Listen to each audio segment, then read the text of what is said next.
Sejam muito bem-vindos a mais um episódio do Pensa Podcast, edição especial Show Agro. Hoje é o nosso episódio de número 19, segundo episódio do dia, com um palestrante super renomado, renome internacional. Acabou de fazer uma palestra aqui de aproximadamente 1 hora e 20 minutos.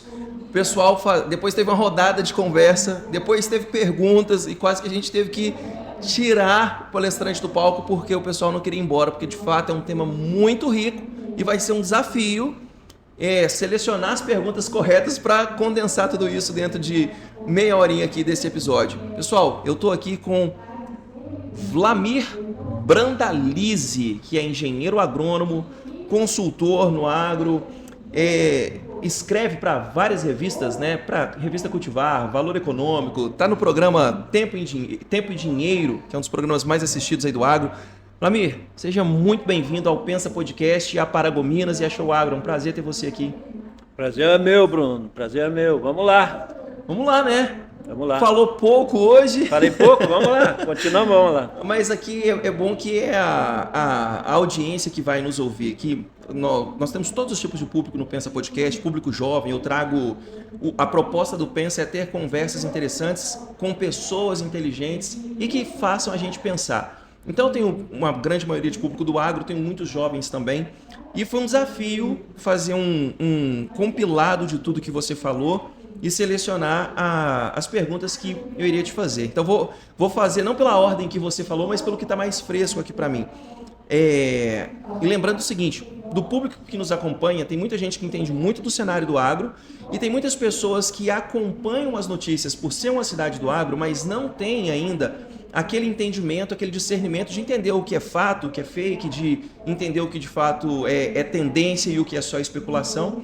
Então, vou te fazer algumas perguntas nesse sentido. A primeira delas é o seguinte, nós estamos tendo aí nos últimos anos alguns acontecimentos em nível global que têm afetado a cadeia do agronegócio. Alguns em nível nacional, mas outros em nível global. E começando com essa situação das enchentes no Rio Grande do Sul, né? Nós, quando eu digo nós, não os produtores rurais, mas o cidadão comum ali que consome o produto produzido pelos agricultores, nós já começamos a ouvir falar muito em uma alta do arroz em virtude das enchentes no Rio Grande do Sul. O presidente deu algumas entrevistas dizendo que precisaria importar arroz. Por outro lado, eu vi alguns produtores indignados dizendo que a enchente afetou, mas que grande parte do arroz lá do Rio Grande do Sul já havia sido colhido e que, além de colhido, ele precisa ser escoado e vendido. Então, que nesse momento, ao invés de se preocupar em importar arroz, a preocupação deveria ser dar condições para esse arroz ser escoado. Dentro da sua experiência, do seu conhecimento, qual é a real situação? O Brasil, de fato, em função das enchentes, precisa importar arroz? Já deu tempo para o arroz já ter subido na prateleira? Foi colhido, de fato, grande parte do arroz produzido no Rio Grande do Sul ou não? Como é que você está vendo esse cenário? Olha, Bruno, vamos lá. Vamos começar por partes com relação ao arroz. Primeiro que o arroz no mundo, ele já vem de praticamente 3 anos seguidos que tem problema de safra mundial. Não tem problema no Brasil. Ele tem problema de safra mundial. A própria Índia, que é o maior exportador mundial de arroz, desde o ano passado ela está fora da exportação, ela parou de exportar e deixou o mercado nervoso. Então o mercado do arroz já veio de alta, o ano passado teve níveis históricos de cotação. Nesse momento, em função do governo ter se precipitado e anunciado que iria importar 1 milhão de toneladas, o mercado acabou inflacionando ainda mais os alimentos do mundo, arroz e trigo subiu no mundo e trouxe pressão altista. Mas o que nós temos aí no Brasil? O Brasil é muito vinculado ao Mercosul. O ano passado, o Brasil exportou 2 milhões e 100 mil toneladas e importou 1 milhão e 500. Então, nós tivemos um saldo positivo de venda de 600 mil. Então, não há falta de arroz no Brasil. Segundo, o Mercosul também produz arroz e, normalmente, uma parte desse arroz vem para o Brasil. Paraguai, Uruguai, Argentina. O que nós tínhamos aí antes das inundações gaúchas? A maior parte do arroz ele já estava colhido. Então, teve áreas de arroz afetada? Teve. Mas o que era a safra gaúcha? Era projetada de 7 milhões e meio a 7 milhões e 800 mil toneladas. O ano passado colheu 6.800, 6.900, não chegou a 7. Então, era uma safra que ia ser pelo menos 10% maior. Com as enchentes, hoje se fala que ela vai ficar perto de 7 milhões, 7,200. Mesmo assim, é bem possível que a safra gaúcha fique um pouco melhor do que foi ano passado. Mesmo com a enchente? Mesmo com a enchente, porque a enchente ceifou sim, possivelmente 500 mil de toneladas, que é muito arroz. Né? Mas esse 500 mil de toneladas, como o Brasil esse ano vai exportar menos, ele para o mercado ele não vai fazer falta. Ele só dá a condição da cotação ser, na média, uma cotação média alta. Não vamos ter cotação baixa. Primeiro que o mercado do arroz não está baixo em lugar nenhum do mundo, porque não tem arroz para atender todo mundo. Então o mercado já estava alto antes de acontecer essa tragédia gaúcha, e a tendência dele era seguir firme durante o ano. E se não tivesse a tragédia, nós íamos ver novamente o Brasil exportando muito arroz. Agora nós vamos ver provavelmente o Brasil exportando menos, porque vai atender o mercado interno. O anúncio do governo aí de ter que importar arroz, de criar uma notícia que pode ser até para mim uma notícia meio falsa, né? Irresponsável, né? É uma notícia divulgada na hora errada. Ela trouxe uma pressão grande da própria dona de casa. O consumidor foi para o varejo nesse mês de maio, e o mês de maio está terminando a semana com a maior demanda histórica mensal agora. E assim, que a dona de casa levou o maior volume da história para casa. E isso é algo tão grave, que acompanhando essas notícias, e os meus clientes são do agronegócio, eu mandei um áudio para minha esposa tem umas 2 semanas, ela falou, precisa comprar tal coisa, passa no mercado e compra não sei o quê. Eu falei, olha, eu não tenho como, mas deixa para você passar amanhã, inclusive, compre umas 4 sacolas de arroz, porque eu já li que vai faltar. Então, querendo ou não, eu estou te perguntando, é fato, é fake, é especulação? Mas pelo sim, pelo não, deixa eu comprar pelo menos uma quantidade para estocar aqui. Agora imagina o ser humano que ele nem lê, que ele não busca nada, que ele só escuta, vai faltar arroz. Esse cara foi lá e com certeza comprou muito mais que isso. Na realidade, nos primeiros levantamentos do varejo, nas primeiras 2 semanas do mês, as vendas de arroz já tinha sido a maior venda de arroz no mês de maio da história. E faltando 2 semanas. E agora está fechando com o recorde histórico mensal de todos os meses da história nesse mês, que normalmente se vende aí o equivalente a mais ou menos 700, 800 mil toneladas de arroz por mês no Brasil. E agora, nesse mês de maio, nós vamos passar de 1,5 milhão de toneladas no mês. Então, a dona de casa que levava um pacote está levando 4, aquela que levava 2 está levando 6, temendo, porque a notícia foi, está temendo.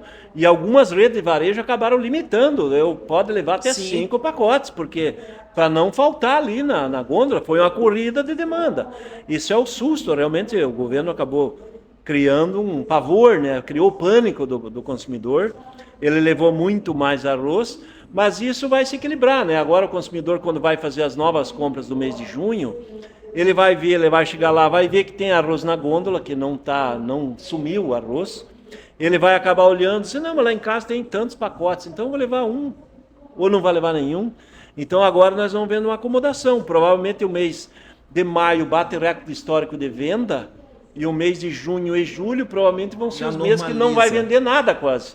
Vai ser aqueles meses que menos vai vender na história, ou seja, saímos de um recorde histórico de venda para um mês que vai ter um nível talvez menor histórico de venda, porque a dona de casa viu, não faltou, vou levar menos, vou levar só um.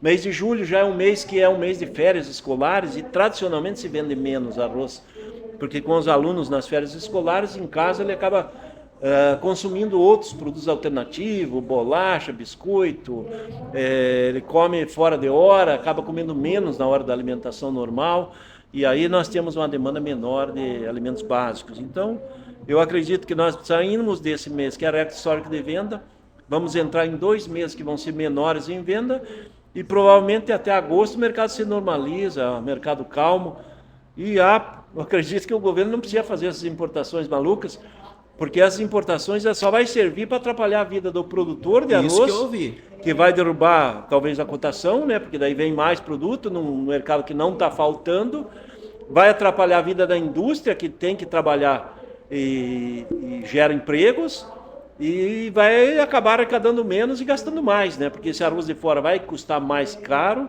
vai ter que ser subsidiado e automaticamente vai se gastar dinheiro público que poderia estar indo para locais tipo o próprio Rio Grande do Sul, para fazer Com a própria pontes. infraestrutura para poder... As estradas que foram prejudicadas pelas inundações, pontes que foram prejudicadas, as vias de acesso do produtor para sair com o arroz, porque a maior safra do arroz já estava nos armazéns e continua lá, então não há uma escassez e não vai ter uma escassez. Não é motivo. E isso também ele serve como um estímulo, né? Porque eu já vi nos estados de Goiás, Minas Gerais, Tocantins, Pará, vai se plantar muito mais arroz agora na sequência, áreas de pivô que vai entrar arroz, então nós vamos ter uma safra maior de agora em diante, que não tem problema nenhum, o mercado é valorizado, está pagando bem, tem espaço na exportação se estiver sobrando e vai atender demanda, não tem falta de arroz não. Perfeito. Vlamir, eu vou te fazer uma pergunta que às vezes pode parecer...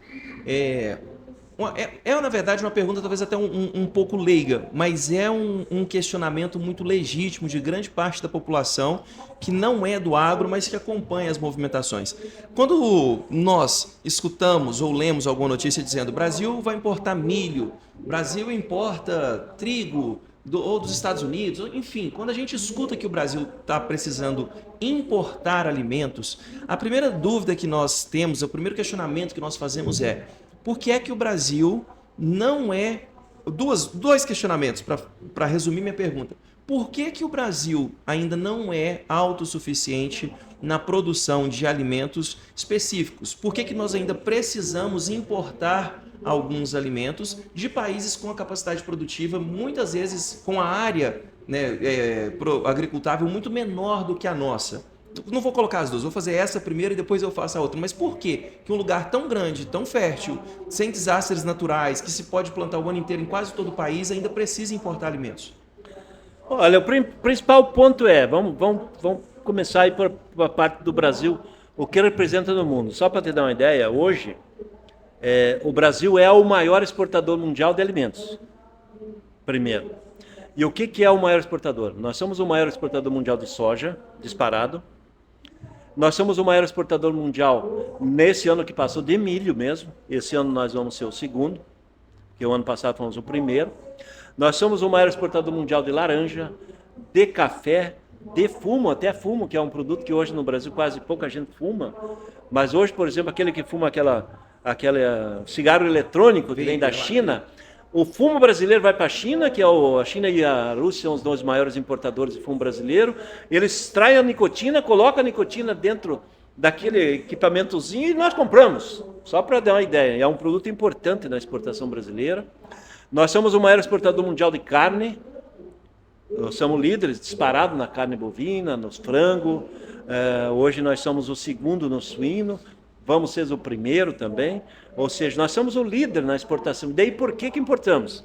É que no fluxo do comércio, quando a gente colhe e tem uma safra grande, nós temos que armazenar ou deixar para vender para frente. E o produtor, quando ele colhe, ele tem que fazer faturamento em no mínimo 50% desse volume para pagar suas contas que gastou. O custo da própria produção. E como nós não temos o caixa para o produtor pegar e segurar, ele tem que vender. E quando você tem que vender, vou pegar, por exemplo, o arroz, né?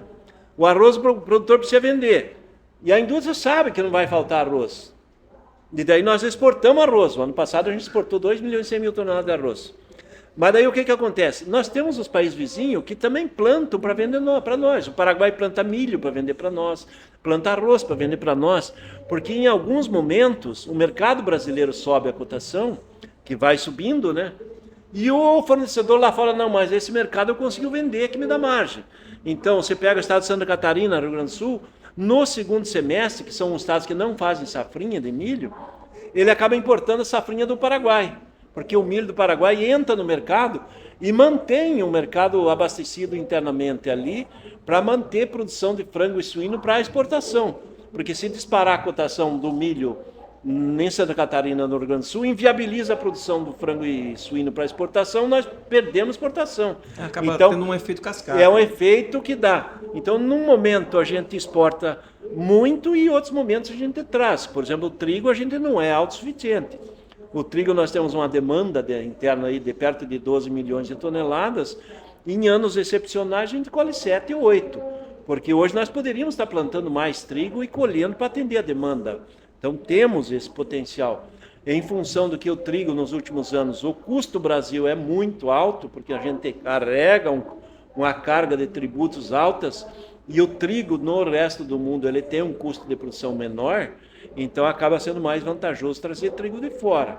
É diferente do caso do arroz, que hoje o arroz, que no passado nós tínhamos um custo interno aqui alto, e o produtor tinha que exportar para pegar e manter uma média, hoje nós temos um valor interno alto e um mercado internacional alto, então não dá para trazer barato, mas a gente acaba importando um pouco do Paraguai, porque o Paraguai planta para vender para nós, então ele planta pensando que ele é um gaúcho, vamos dizer assim, e automaticamente ele entra no circuito do oferta e demanda do Brasil. Como se ele fizesse parte ali. A produção de arroz e milho no Paraguai, ela entra muito parecida, e grande parte dos produtores são brasileiros, que estão lá produzindo, que vive para o mercado aqui do mercado brasileiro. Então é o fluxo do comércio, né? Então se pode exportar, pode importar, e isso serve também, as importações, para tirar momentos de alta, de pressão de inflação, de pressão de alta no mercado doméstico também. Então, sim, ajuda o mercado a fluir, né? Dá para dizer, pelo que você está, se eu bem entendi, dá para dizer que esse fluxo de importar, né, mesmo não não ser autossuficiente, ter que importar em alguns produtos, em alguns momentos, é parte da rotatividade normal da cadeia, né, do comércio ali, é parte do movimento normal, pelo que você explicou. E a questão da autossuficiência, como o exemplo do trigo, em alguns momentos é mais barato de qualquer forma você importar do que produzir aqui. Então meio que traz um pouco de sentido a essa, quase uma espécie de indignação assim que nós, enquanto brasileiros, enquanto cidadãos, temos de olhar sem entender tudo isso que você acabou de explicar, agora de pensar por que eu tenho que comprar desse cara se eu teria condições de produzir aqui. A segunda pergunta eu até tive que mudar a pergunta aqui na construção. Entendendo, então, que existe todo um movimento da cadeia produtiva e do comércio, dos custos de produção, das pressões internas sobre os preços, existem países que são autossuficientes e que todo esse movimento compensa para eles sendo autossuficiente, ou em nenhum momento, em nenhum local, em função de toda essa movimentação, vai ser vantajoso que o país produza 100% do que ele consome? Tem lugar que é assim e funciona economicamente, financeiramente, ou não? Sempre vai ter essas nuances, essas variações? Olha, tirando os países que subsidiam a agricultura fortemente, por exemplo, o Japão. O Japão subsidia o produtor de arroz, então ele tem uma produção de autossuficiência, mas em cima de pagar valores muito maiores que o mercado mundial. Ele importa muito pouco e não exporta. Então ele fica meio fechado. Mas isso tem uma pressão muito grande em cima desses países, que vem da Organização Mundial do Comércio, né? A Organização Mundial do Comércio vem pressionando países que subsidiam para que cortem subsídios para deixar o mercado hegemônico, todo mundo ser competitivo ou não. Se você é competitivo, você vende e produz. Se você não é, você compra de outros que produzem e é competitivo. Então existe essa pressão. E um exemplo, por exemplo, de um país que é aberto e funciona é os Estados Unidos. Os Estados Unidos tem momentos que ele importa a soja brasileira, porque a soja brasileira chega mais barata que a soja americana em alguns locais dos Estados Unidos. Então eles importam em algum momento. Exporta 2 milhões, 3 milhões de toneladas por ano. Como é um grande exportador. A maior parte do ano ele é exportador. Mas tem momentos que ele está no pico da entre-safra que ele compra. E nós também. Nós importamos produtos na hora que está na entre-safra. Está faltando porque viabiliza. Daí viabiliza pagar o frete marítimo internacional, pagar o transporte, porto, processo. E mesmo viabiliza. Assim vai ser vantajoso. E mesmo assim é vantajoso. Então tem esse fluxo aí que acontece. Nós temos alguns obstáculos, só para completar a tua questão, em que a gente poderia melhorar. Então, o Brasil ainda tem muita trava com relação à navegação. Por exemplo, se poderia sair trigo e arroz do Rio Grande do Sul, que é grande produtor desses dois alimentos, e puxar ele para o norte do Brasil através de navios, ou barcaças, o sistema de transporte que a gente chama interno. E até hoje, dentro do Brasil, isso é muito complicado, burocrático, e tem domínio de alguns operadores, que daí transforma o frete, por exemplo, o frete que sai do Rio Grande do Sul, para vir com barco, trazendo alimento aí, o trigo, o milho, o arroz gaúcho, para o norte, ele transforma um frete que é mais caro sair de dentro do Brasil para vir para o Brasil que sair do Brasil para ir para a China. Isso é. Então, as coisas que o Brasil ainda tem que melhorar, tem que lhe dar liberdade de quem está navegando, seguindo regras lógicas, né? Sim. Regras que está navegando nos mares, aí pega lá do Rio Grande, você tem um navio que é viável, eu pego lá, faço um frete. Nós estamos na era do Uber. Não, e olha, nós nem estamos nós estamos falando... arcaicos nessa parte. Nós não estamos nem falando aqui de transporte ferroviário.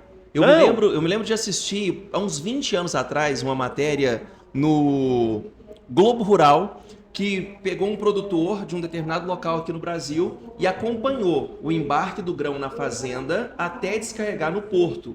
E aí o carro ia atrás filmando e o milho, a soja caindo assim, quicando no asfalto. Perda.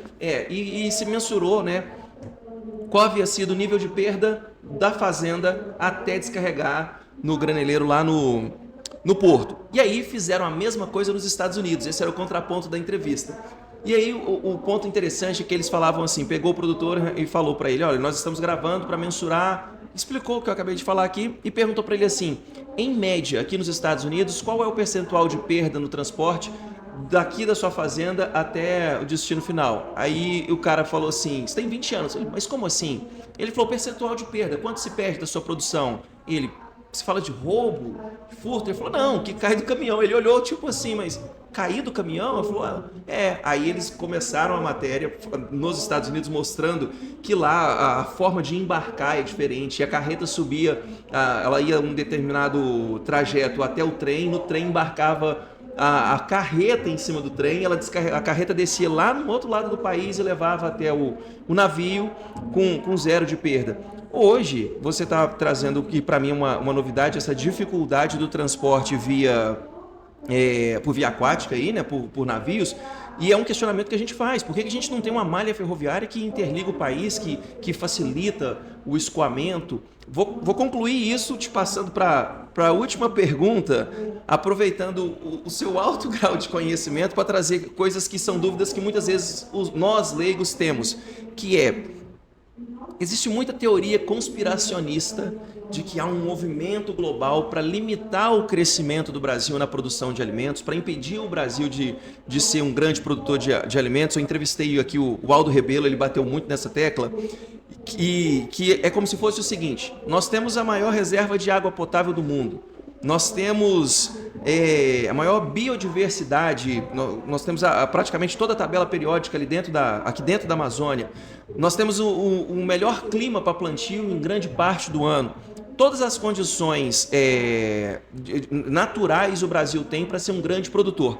E as teorias dizem que se o Brasil de fato se torna autossuficiente na produção de alimentos, o Brasil se torna um líder mundial, porque vai passar a ser o maior produtor de alimentos, já é dono da maior reserva de água potável. Você acredita nisso? Você acredita que há um movimento externo, até tentando controlar o mercado, para que de fato nós continuemos travados? Né? Que exista um movimento, alguém financiando que a gente não consiga ter o Brasil todo interligado por ferrovias, alguém influenciando para que transporte por via marítima, por via aquática não aconteça? Ou isso é coisa da cabeça da galera? Não, existe essa pressão, existe sim, porque por alguns fatores, né? Primeiro que existe uma pressão grande, né? Hoje, no passado nós éramos um grande concorrente dos Estados Unidos, hoje nós somos líder mundial e superamos eles na exportação. Nós só não exportamos mais trigo, de que eles são o segundo exportador mundial de trigo só atrás da Rússia, mas nós somos grandes exportadores, superamos eles em muito na soja. O milho, nesse último ano, nós superamos ele, nesse ano vamos ser menor, mas nos próximos anos voltamos a ser o líder. Então, os Estados Unidos é concorrente. E daí, quando você tem concorrente, você tem que tentar limitar o teu concorrente para não crescer mais, que daí ele vai atrapalhar a tua vida, né? Safra americana, eles podem ter uma safra por ano, né? O clima não permite 2 safras, eles têm um inverno rigoroso. Nós podemos ter 3. Então, normalmente, podemos ter 2 safras e safrinhas, se você tiver uma irrigação pode ter 3. Consegue estender para 3. Então, pode estender, então isso dá um privilégio para a gente. E o outro fator é que ainda tem um peso importante a nível global com relação a essa questão de meio ambiente, de obstáculos da agricultura moderna, que é da Europa, né? A Europa ela traz agricultura há 6.000 anos, já usou todas as áreas que é possível, agora está perdendo a cada ano que passa também área, porque a agricultura da Europa é altamente subsidiada e com o passar do tempo o peso disso nas contas públicas dos principais países ele cresceu, e com a pandemia ainda mais, e agora com a guerra da Ucrânia, que os europeus perderam o gás natural que traz a energia para dentro da Europa, que era a energia mais barata do mundo, é essa energia do gás russo, e automaticamente aumentou muito o custo dentro da agricultura, da pecuária europeia. E a Europa não podendo comprar os fertilizantes mais baratos do mundo, que são os russos também, ela tendo que comprar de outros fornecedores, isso fez um rebuliço dentro da Europa, né? Dá para ver que esse ano muitos protestos dos produtores de grãos, de trigo da Europa, de beterraba sacarina, o produtor de leite da Europa, porque eles estão gastando muito dinheiro com subsídio, os países estão com economias fragilizadas. A Alemanha, que é a maior economia da Europa, está na pior crise desde a Segunda Guerra Mundial, ou seja, eles estão em situação que não tem volta, eles estão numa situação difícil e vai ter que cortar subsídio, e daí para eles não precisarem carregar tanto subsídio, eles têm que bater o martelo em quem é muito competitivo, porque a gente consegue colocar produtos no mundo mais barato, e quanto mais barato a gente coloca, o mundo gira numa tabela mais baixa, e o produtor europeu com custo mais alto, a margem do subsídio aumenta, e aí os governos têm que gastar mais, e eles já não têm dinheiro para gastar com a parte dos aposentados, né? Porque a Europa está ficando velha, a maior parte já não trabalha, vive de aposentadoria, e agora carregando subsídios na agricultura. Veja, a situação da Europa é uma situação que não tem futuro, eles estão numa situação de insolução, vai quebrar, porque eles não conseguem mais carregar, né? É tempo deles quebrar, e automaticamente daí você acaba tendo que bater naquele que aparece como o que está se destacando, e hoje o destaque é o Brasil mesmo, porque eles não vão bater lá nos argentinos, que estão produzindo nos pampas, na agricultura da Argentina, porque o gargalo é quem é o maior é o Brasil. Então nós se destacamos, num pouco mais de uma década, nós explodimos na exportação. E eles não conseguem evoluir, eles não conseguem subsidiar mais. E isso pesa, por isso que o peso grande. E aqui a gente está numa região que é muito visada, né? É uma região muito visada, mas se a gente olhar a nível global, Ásia e África, tirar a Europa de lado, a gente vai ver que Ásia e Europa, Ásia e África são dois lugares do planeta que eles olham o Brasil como a solução do alimento do mundo. Sim. Porque se nós ficarmos engessados, a fome vai entrar nesses locais. Vai voltar, porque na Ásia hoje não existe mais fome. A Ásia já consome e vai consumir mais e melhor, mas nós vamos ver a fome voltar pesado na África, que ainda não sanou a fome. Então isso pesa. Quem tratou esse assunto aqui há uns 2 anos atrás foi, me fugiu o nome dele agora, que era CEO da John Deere, muitos anos CEO da John Deere, teve aqui, ele falou justamente isso, que se não pararem essa pressão sobre o Brasil, o alimento no mundo já não é suficiente, vai ficar mais caro e vai ficar mais escasso. Então que já começa-se uma movimentação de fazer o contrário, de fomentar a produção aqui para que não aconteça essa crise alimentar de faltar em uma escala global. Vlamir, é triste para mim, enquanto alguém que gosta de produzir conhecimento, porque tem tanta pergunta bacana que poderia te fazer, mas até em função do tempo que você já está falando e da nossa estrutura aqui, queria te perguntar sobre a questão da Rússia, que você falou muito bem ali na sua palestra. Queria também fazer um paralelo sobre isso que é a sua praia, né? Da questão dos papéis, né? Não é comum um produtor hoje comprar papel, vender papel. O produtor, na sua grande maioria, só produz e deixa para vender. Mas, infelizmente, nosso tempo está esgotado. Te peço até desculpa, porque eu falei 25 minutos, nós já estamos aí com uns 40, não é isso? Então, infelizmente, a gente tem que encerrar. Para tristeza de você que está nos assistindo, porque eu tenho muitos clientes que eu tenho certeza que vão printar essa parte, vão me mandar: por que você não perguntou? Eu falei: porque não dá tempo. Quero agradecer imensamente a sua presença, a sua contribuição. Eu sou fã de produzir conhecimento, pode ter certeza que esses 40 minutos aqui, mais o que você falou, é um conhecimento riquíssimo que precisa ser divulgado. Agradeço imensamente a sua paciência, a sua generosidade em falar conosco aqui. E numa próxima oportunidade você já está convidado a estar aqui de novo, tá? Convide a galera aí para seguir você nas redes sociais, se despeça do nosso público e numa próxima a gente conversa mais tempo. Eu que agradeço, Bruno, bater um papo, e você tem uma facilidade de falar, né? Você tem uma agilidade com as palavras aí. O pessoal que está assistindo nós aí, se quiser acompanhar alguma coisa de conhecimento que a gente tem, a gente está lá. Acompanhe lá no Instagram, que é o mais prático, no Brandalize Consult, no Vlamir Brandalize. Se a gente puder colaborar, a gente responde quando dá. A gente às vezes senta à noite no hotel lá e pega 10, 15 que mandam perguntas, a gente responde. Ou senão a gente sempre está colocando conteúdos e às vezes viaja conosco, né? Porque a gente participa de feiras, de dia de campo, e a gente sempre está publicando coisas, novidades pelo Brasil afora, fora do Brasil. Agora nos próximos dias a gente vai estar lá na Argentina também, falando com os argentinos, e daí a gente coloca e tenta colocar conhecimento aí para o pessoal. Acompanhe nós e obrigado, Bruno, aí pelo bate-papo. Eu que agradeço e obrigado a vocês pela participação, pela audiência, por acompanhar. Pensa Podcast está em todas as redes sociais, TikTok, Instagram, YouTube, Facebook. Você acompanha o episódio na íntegra no Spotify, Deezer e nas principais plataformas de podcast. Você também acompanha pelo YouTube e os cortes você acompanha ali no Instagram e nas outras plataformas. Todas as redes sociais do Vlamir Brandalize estarão aqui na descrição desse episódio, então segue ele nas redes sociais. Meu Instagram pessoal, @obrunomartinelli. E nós seguimos, né? A feira segue, continua e voltamos com mais episódios dessa série especial Pensa Podcast Show Agro a qualquer momento com mais algum palestrante. Muito obrigado, Vlamir. Espero você numa próxima aqui. Obrigado, pessoal, e até a próxima.